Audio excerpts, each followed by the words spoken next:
Assalamu alaikum жалпыңыздарга. Орозда кантип туура тамактаныш керек? Айрым эң жөнөкөй сунуштарды айтып өтөйүн.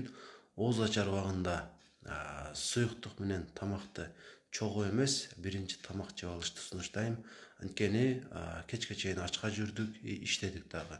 Энергияга муктаж болуп турабыз. Эгерде тамакка сууну кошо жута турган болсок, ашказан тез эле толуп калып, көтөрө албай кыйналып жүрөбүз. Ошондуктан эч курдегенде жарым саат күтө турсак жакшы болот. Анан дагы нан дагы жебей турсак жакшы болот.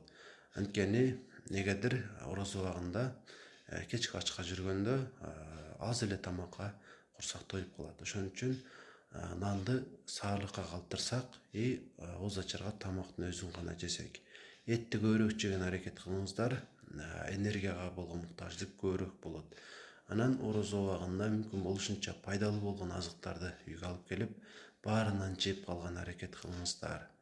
Анткени күндөлүк турмушта биз тамакка көп маани бере бербейбиз, орозо убагында көбүрөөк жейбиз, ошондо пайдалуураак дагы нерселерди жесек абдан жакшы болот.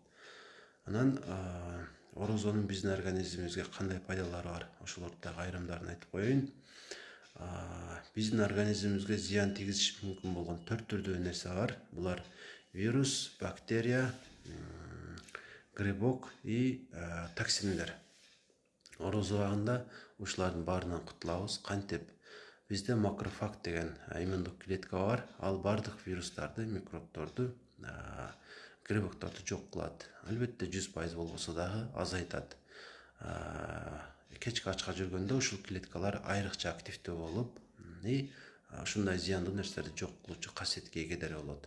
Анан уулуу заттар жыл бою биздин организмибизге топтолуп калат. Ошолор дагы өзүнөн өзү эле ошол орозонун таасиринде жоголуп, сыртка чыгып турат. Анан жоон ичегибиздин микрофлорасы жакшыланат.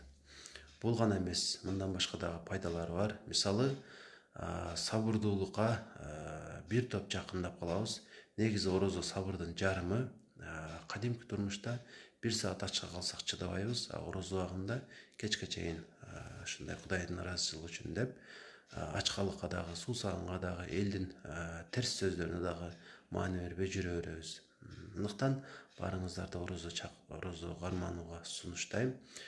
Кармай электер болсо, өкүнүп жүргөндөр болсо дагы деле алдыда орозонун жарымынан көбү бар. Эртегеден тута баштасаңыздар болот. Кудайым кечиримдүү, калганын кийин улап тутуп коесуздар.